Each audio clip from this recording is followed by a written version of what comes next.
I was destined to be mediocre. I was one of the drones of guys who would literally wake up and start masturbating straight away. After finishing up there, I'd go play video games for hours, eat shitty junk food, look at myself in the mirror with these like dark, dull eyes and not like myself. When I was a little bit younger and I didn't like my life, I would punish myself for this. I would look myself in the mirror and I'd just start punching myself. A lot of people don't really realize how mentally fucked it is to be mediocre, to live like a normal life these days. That was a good few years ago. I can literally see like my lifeless eyes staring back at me. This like moments just staring at myself, literally fucking punching myself in the chin, punching myself in the stomach. And I did this often. Fast forward a couple of years from that point, I remember being high as fuck in the apartment with a girl that I didn't even trust. Get like a few minutes rest from her whilst pretending to have a shit in the toilet, running the tap and just staring at myself, just high as fuck, mouth breathing, disassociating. I need to change my life. I want to be an entrepreneur. I hate my job. I'm going to be sleep deprived tomorrow. I have to wake up early for work.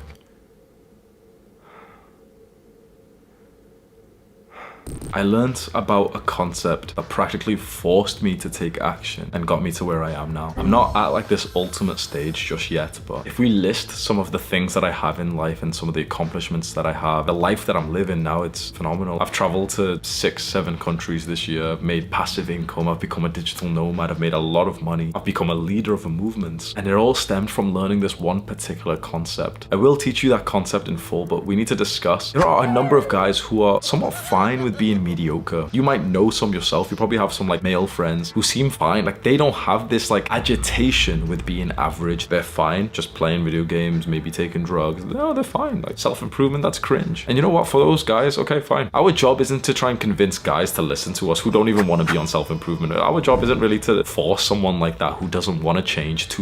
Our job is just to change ourselves. And if there is anyone we meet who wants to change, who wants it bad enough, well, then we want to help them. And that's what we're doing here. The problem stems from the guys who don't want to be mediocre, who currently are. From the guys who are ambitious, who want more from life, but feel stuck in the position of life that they're in right now. You have this masculine urge inside of you to make progress, to dominate. You have this desire to fuck more women. Honestly, I'm gonna say it unfiltered. You have this desire to fuck more women, and it's not happening. You have this desire, this masculine desire to make more money, to build success, to elevate your status amongst your peers, and it's not happening. Because in the modern day, we are so distracted from the things that we actually need to do because there's just mindless, brainless content that's so hyper stimulated. All of these platforms' algorithms are so powerful, they will strip you of your most valuable currency, your time, your attention. Perhaps you're feeling a sense of excitement and you know that I'm talking about something that you're interested in, but there's also like a level of just hesitation because you've tried to change before and it might not have really worked for you. You tried. You must understand right now that improving your life, saving your life, getting out of mediocrity, it's not something you try. It's a lifestyle that you live to. It's something you dedicate yourself to. In this journey to try and improve ourselves, to get to that ultimate point, to become like Adonis, I went through lots of periods just like yours where I felt like things weren't really working. I felt like I wasn't really staying consistent to the habits. You know, it's so annoying when you set this intention that you want to be on nofap or exercise or whatever habit you were interested in and you just can't seem to be consistent in it. I went through it too, and I'm telling you right now that when I look back, I realized that that moment of feeling like things aren't really working is part of the journey. You're like right here. And most guys, when they feel like it's not working, just slip back because, you know, well, it's not working. But if you literally convince yourself that you will never quit this desire of continuous progress, continuous learning, you break through the plateau that you're in and you can't help but look back with so much gratitude that you stayed stuck onto this course. The concept that practically forced me to take action and change my life and get out of mediocrity. And hopefully you can see like I have evidence of that. This isn't some random guy like telling you like, oh yeah, he's not mediocre anymore. You can literally see evidence of me making this progress in my YouTube channel, in my videos, in the success that you can literally see, the number of viewers and subs and stuff. You can literally see that I didn't have this before. You can see 2 years ago. Scroll down my YouTube channel and literally see the videos which I would make before I would go to my full-time job in customer service where I was making £8 an hour and I would cry on the way home. You can see that journey just on my channel. The concept that caused this transformation was that of understanding instant gratification and delayed gratification. If you can understand these terms, I promise you'll start taking action. Instant gratification comes from those activities that feel good right now, but we kind of know they're not good for us in the long term. So eating junk food, like eating some dessert, right? Eating sugar. It feels good right now. It feels pleasurable, but we know it's not good for us in the long term. Masturbating and watching porn feels good right now. It feels very pleasurable right now, but we know it's not good for us in the long term. Being lazy, procrastinating, all of those things are instant gratification. And we live in this like hyper instant gratification world. TikTok, YouTube, porn, all social media, all of it just unleashes so much instant gratification that makes you feel really good and comfortable and pleasurable right now. But every time you indulge in those things, your life just gets worse and worse and worse. And honestly, some of the things you might really enjoy are instant gratification. Playing video games, watching movies, anime, all of those are instant gratification. It hurts to say this because those things can be really fun and enjoyable, but your life does get worse the more you do those things. Delayed gratification is like the opposite side of this, like the good brother. Delayed gratification comes from those activities which feel hard and challenging right now, but they make your life better in the long run. Exercising, like a hard workout, is really hard right now. For most people, pushing yourself in exercise doesn't actually feel good. Of course, if you've been exercising so consistently for a while, you actually start to enjoy the burn. For most guys, like beginners, the burn doesn't feel good. Eating healthy doesn't really feel or taste good right now, but it makes your life better in the long run. Working hard or studying is delayed gratification. You want a simple plan to change your life? Drastically reduce instant gratification, drastically increase delayed gratification, and that's it. Don't expect it to be perfect. I did not say cut out instant gratification. I did not say just do 100% delayed gratification. Don't do any bad habits at all, because it takes some time, perhaps years, to go 0-100. Drastically reduce how much instant gratification you're doing, because you don't realize, or you probably do realize, how much these things hurt you. Junk food, porn, video games is a touchy subject because so many guys love playing them, and bro, I really did too. But one time I just had this sobering thought, asking myself, how can I be playing these games if my future self's life is getting worse because I'm indulging in this instead of doing the work that I should do? Most people will remain in mediocrity because they just don't want to give up their instant gratification activities. If you want a fucking gut punch right now, you've probably had limiting beliefs through this video. You've probably been thinking to yourself, oh yeah, Hamza said that activity is instant gratification, but I'm not gonna give it up. Which one was it for you? Most likely it'd be video games. You almost agreed with me when I just said most people stay in mediocrity because they don't give up their instant gratification. Perhaps you're extremely successful, extremely wealthy, fair enough. But if you take like a hard look at yourself right now and just ask yourself with total honesty, am I mediocre? And the answer is yes. And you've been defending this instant gratification activity, like the one that you say isn't a problem. Perhaps it's video games for you, or it's anime or something. We might have just identified the problem.